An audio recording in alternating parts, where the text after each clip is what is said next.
ثم جالجون رفابو هرسيتي ثم جالجون رفابو هرسيتي أودو أركاهين كوفني يا دافسي لكفتي ثم جالجون رفابو هرسيتي ثم جالجون رفابو هرسيتي أودو أركاهين كوفني يا دافسي لكفتي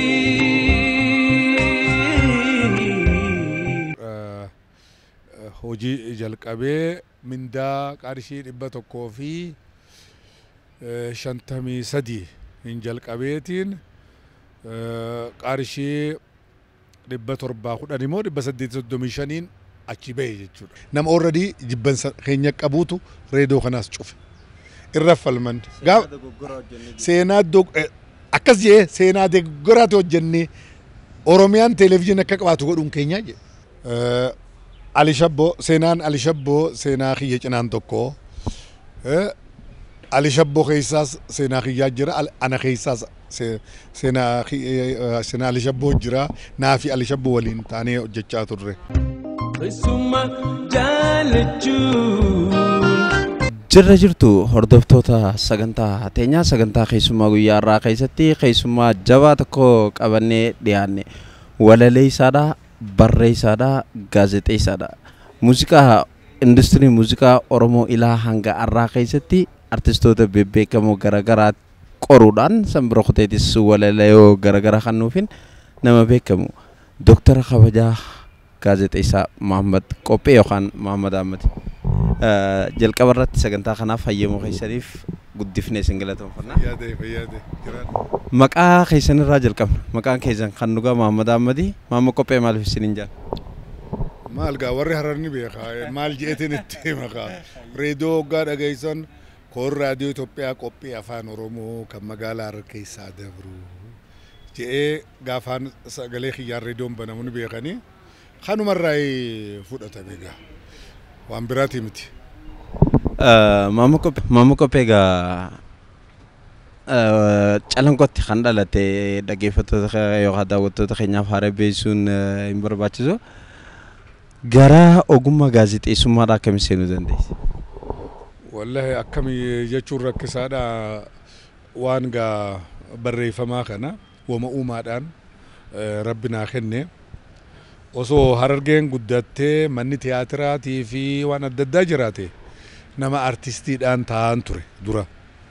Garuu ka jiru reediyoodhaan ture reediyoo Harar kanumaaf egaa reediyoon sun achitti Hararitti uumamuun ummata Oromoo hundaafuu histirii seenaa ammayyaa keessatti isa jalqabaa waan ta'eef carraa hedduudhaan uumee nu warra achi baratuufis akkasumatti anis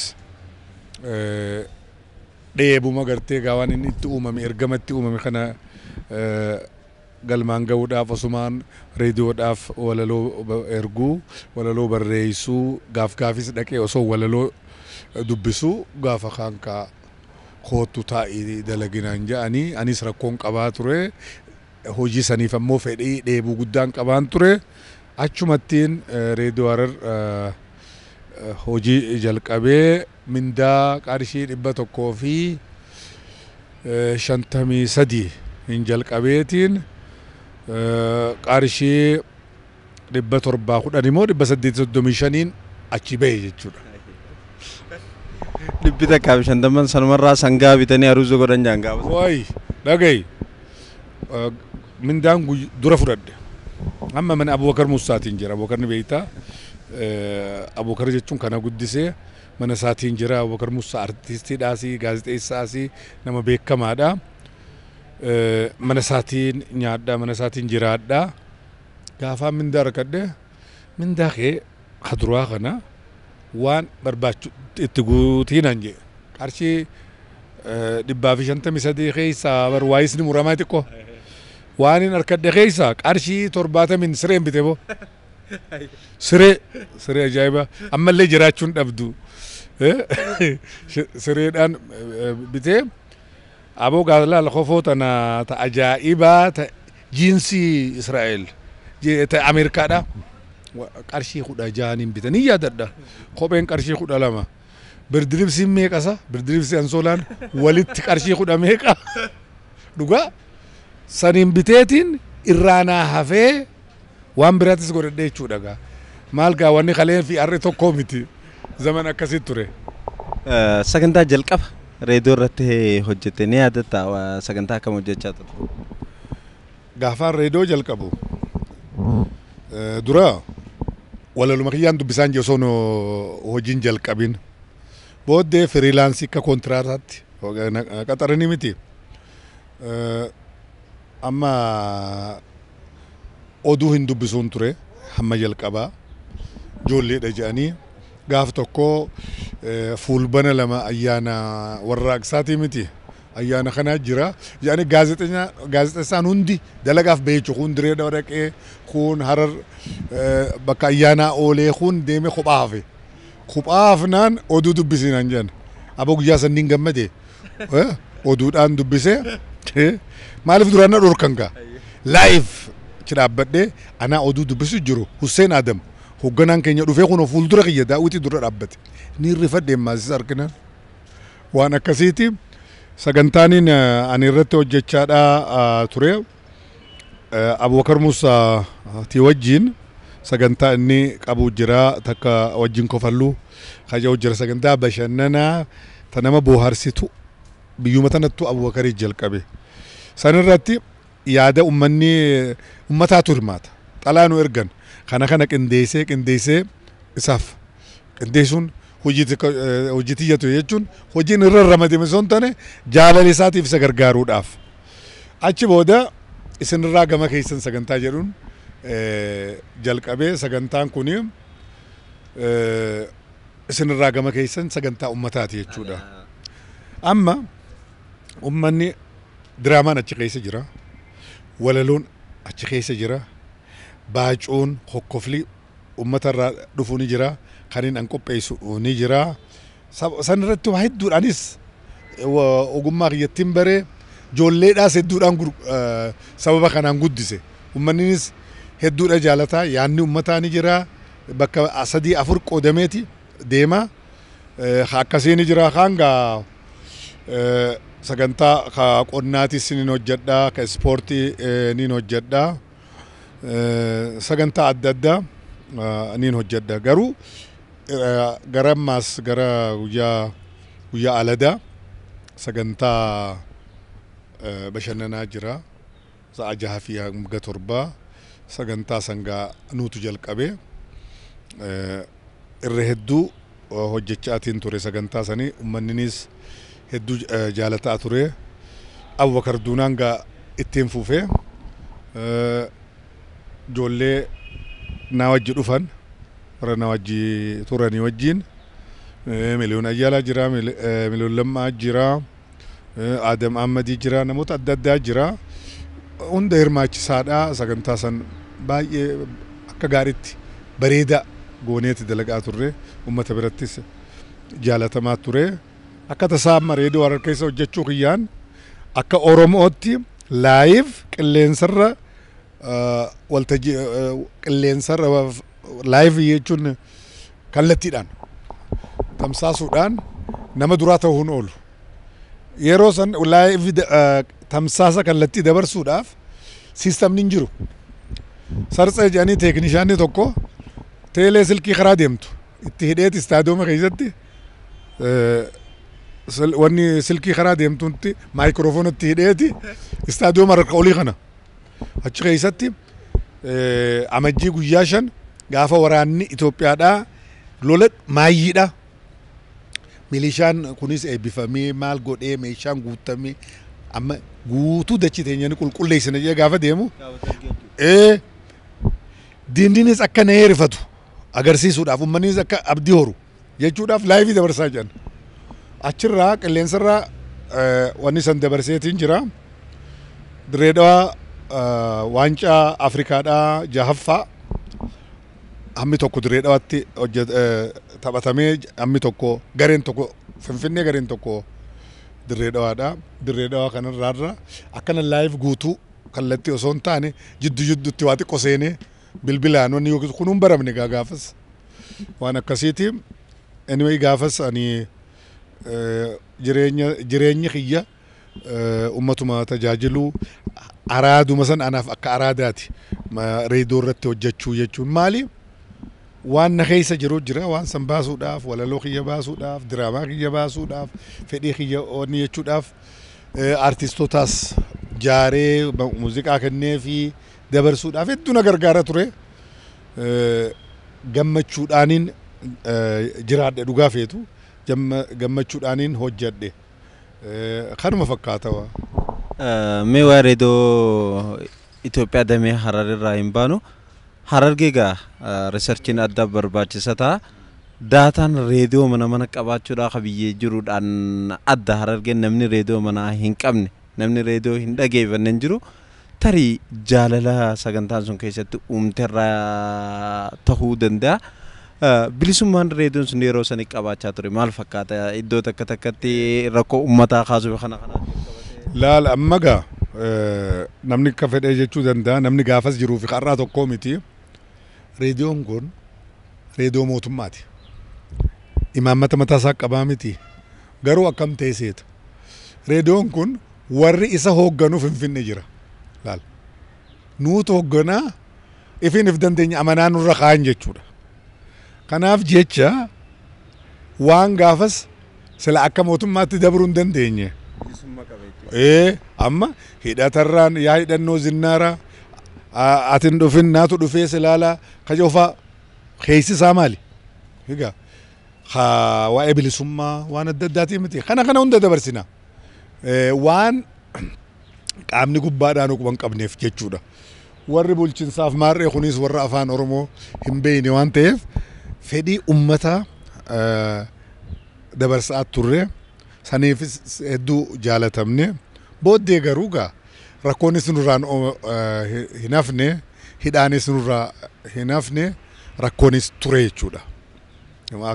Ani reediyoon akkasitti jaalatamuu wallahi ni jira je'ee hin yaadu. Maaliif dirree dhawatan hoggaa dhufte Taayiwaan kan hoggaa dhufte sagantaa keenya waraabaniiti hoggaa waa bitachuu deemu sagantaa kiyyaan dhageenya.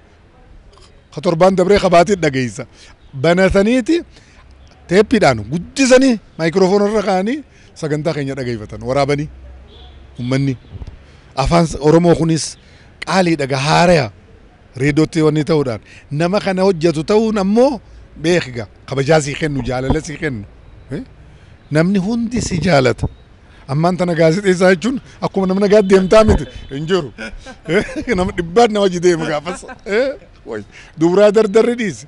Mana kiyya yoo dhufte kopheen ulaa dura teessu heddumminni siidhaa dhiisi. Nama dhiisi. Ni sodaatta. Nama hunda wajji ollaan kabajaa qabdaa. Kanaan ni jajjabaata. Kanaaf reediyoon sun waan gaariidha. Tokkoffaa reediyoon Harar wanni adda ta'e reediyoo akkasii ani hin beeku karaa namaatiin. Amma namoonni gaafas sagantaa tana keessa jirru fakkeenyaaf Abubakar Muusaa artistiidha. Abdii Mahammad Abdii Qopheen artistii. Shawaalul Mangistuudha artistii. Ani artistiidha. Laal dandeettii waa uumuu waa barreessuudha adda addaa qabna. Jara akkanaa wali qabamee beeki. Kana waan ta'eef jecha hedduu jaalatamaadha.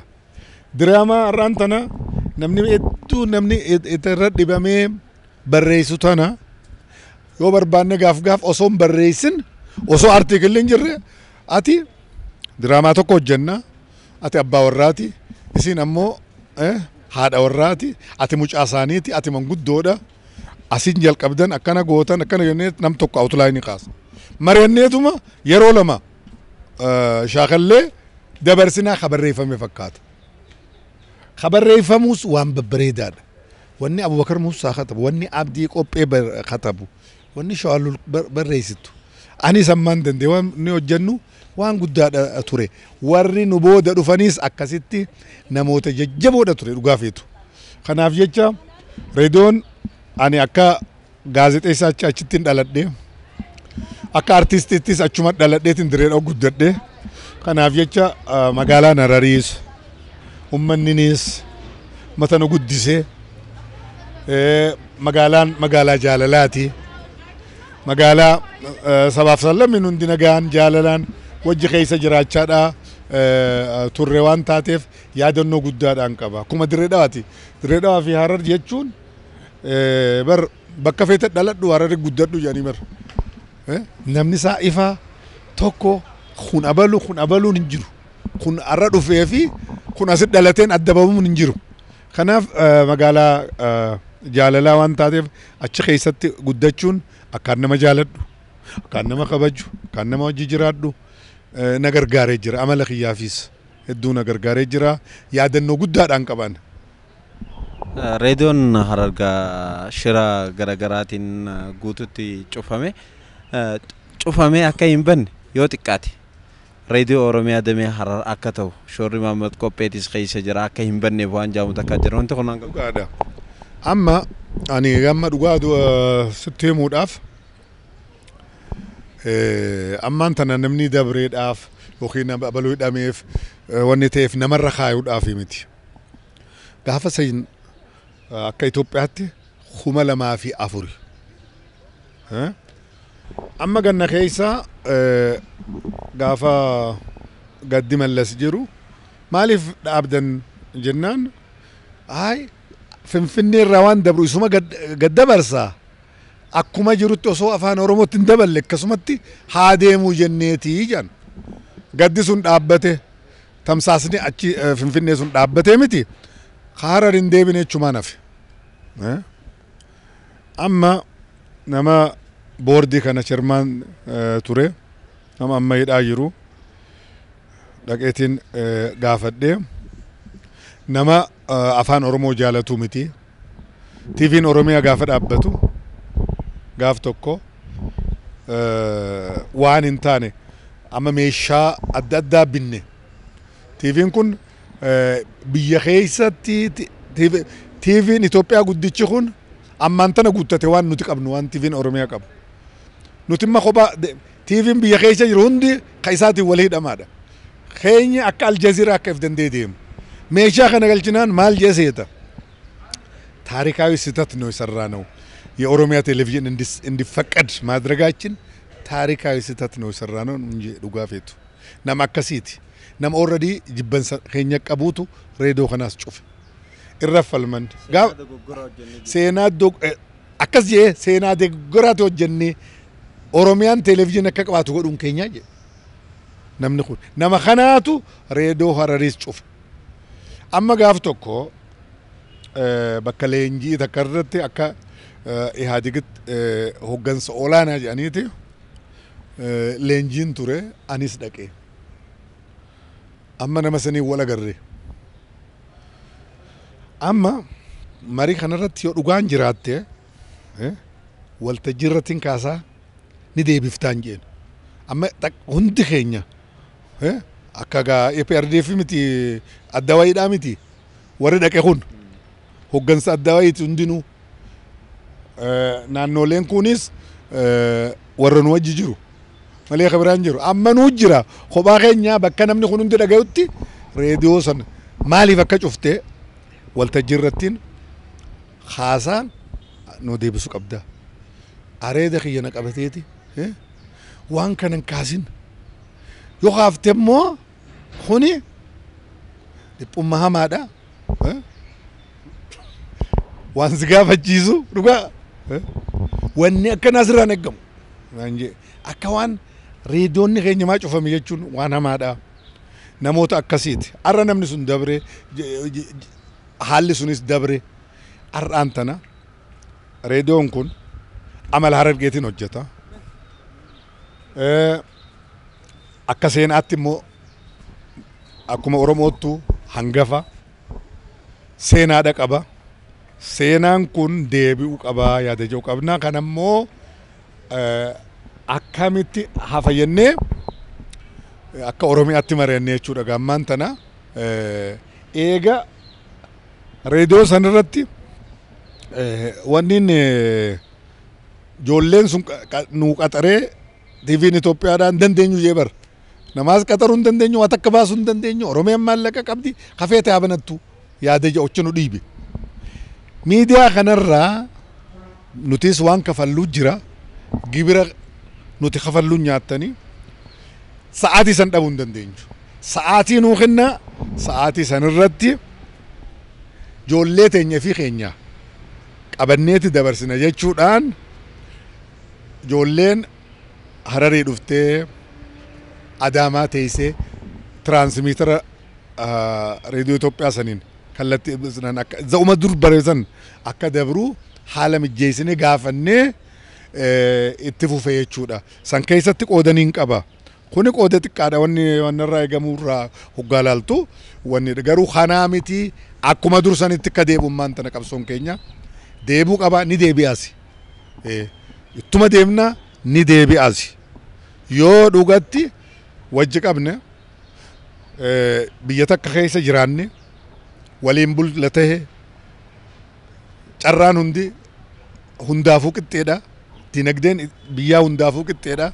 Oromoon ammoo karaa hundaan hangafa jechaan yoo dhugaa taanaan kana agarsiisuudha qabnaa reediyoon irra ni deebi'eeti yaada. Gama ogummaa biraatti achi dabarra gama Mahammad Qophee ogummaa baay'eedha qaba. Walaleessadha. Walaloo mee artistoota bebbeekamoo irraa maqaa dhooyinu eenyu faaf barreessitanii jiru? Ani walaleessaa qofallee miti yadaleessaadha. Yadaloodhaas niin hojjedha. Dur dhugaadhaan hojjedhu zamana boodaa kana eega Alii Shabboo deeme dur Alii Shabboo irratti waa hunda dhiisa. Alii Shabboo walaloon kennaa. Alii Shabboo yadalootti qodaa halloo sirbaa kaantu sirbaa Alii Shabboo yadaloo hojjetu. Amma yadaloodhaas niin hojjedha jechuudha. Fakkeenyaaf faaruu Oromiyaa jiraa miti Oromiyaa yadaloodhaas walaloodhaas anumaatu hojjete. Anumaatu hojjete. Eenyuun na gargaare. Kanaaf lachuun niin hojjedha jechuudha. Amma eenyu fa'aatu wallisee hojjette eenyu fa'aan sii himagaa. Hararirraa Haaftee Dirree Dhawaa Finfinnee bakka adda addaati. Ani namni ijoollee amma jirtu ijoollee amma guddattee ta'e malee hundinuu waan an barreessin kan wallisin jiru natti hin fakkaatu. Alii Shabboo seenaan Alii Shabboo seenaa kiyya cinaan tokko Alii Shabboo keessaas seenaa kiyyaa jira ana keessaas seenaa Alii Shabboo jira naafi Alii Shabboo waliin taanee hojjechaa turre. Alii Shabboo hojii ta'uudhaan ijoollee teenya gurguddisuu tajalaa dhuftu ta'arra beekamte tana guddisuudhaafis hedduudha hojjenne. Halloofaa laali. Halloofaa barbaannee fidnee sadarkaa kana geesse. Muuziqaa waan an hojjedhuun jalqabdee jechuudha. Intala tiyya hangafa jechuudha. Almaas Tafarraa faa laali. Warruma Hararraa jechuu kiyya. Muusaa Turkii faa laali. Nuuriyaa Yusuffaa sirba Nuuriyaa Yusuffaa nama qabdanii miti. Kana laali. Achumaa jalqabii. Amalmaal Abaatee faa laali. Warruma Harar. Adeeroo Alii Birraadhaa laali zamana boodaa kana wajji jirra. Amma gaa Abdibuu. Wanni muuziqaan Abdibuu reedduun akiyya akkana jeemma abaluu yoon siin jee fixeen wanni hin ta'u 50 waan hin hojjete taphatee jira 50 nama if danda'ee nama biraatu danda'u beeki walalotti anaahu caalaa beeki garuu tiyya waan jaalateef takka wallisee jira amma 50 waan jaalateef teetanaan naa hojjecee 50 jechuudha. Kabira amma gaa gubbaadhaa faaruun an hojjedhu Taaddala Gammachuu Geetaachoo Hayilamaariyaam faa warra akka biyyaa jiran kana hundinuu qamaree jira namoonni adda addaa wallisanii jiran faarsanii jiran. Kanaaf jecha abaluu jechuun na dhiba. Faaruu Oromiyaatiin yemmoo yeroo seenaa Oromoo keessatti yeroo jalqabaatii fi kaabaa kibbaa bahaa lixaa ijoolleen Oromoo hundi sagalee tokkoon Oromiyaa haadha seenaa guddaa handhuraa Oromiyaa galma sirna gaddaa dachii heeraa seeraa bargaanii gaafas biyya heeraa seeraatiin jee wani dhatti biyya jechuun Oromiyaa kophatti baaftee jedhaniiti na jala akkas godhan. Amma dachii heeraa seeraa haadha caffee odaa badhaatu gabbattu magarsituu hundaa jedhamiti xurii bara dhibbaa dhiigaan sirraa dhiinne wareegama qaaliin alaabaa kee ol qabne alaabaa ta'e ol qabne laal alaabaan tun dur jirti jechuudha nama gaqqabe ol qabne laal gammanni gammadii bokkuu deeffanne jaa waan akkasii kana seenaas beekuus barbaachisa waan akkana hojjechuudhaaf dhugaa gaafaan awwaan kana barreessetti sirna gadaa irratti sirna Oromoon itti bulu kana irratti dargaggoon keenya namni beeku waa xiqqoo maaliif ukkaamamee ture barasan kan akkasiitis walumaan hojjedhe ati umaan jedhu.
Suma jalachuun dhufa bohaarsiti.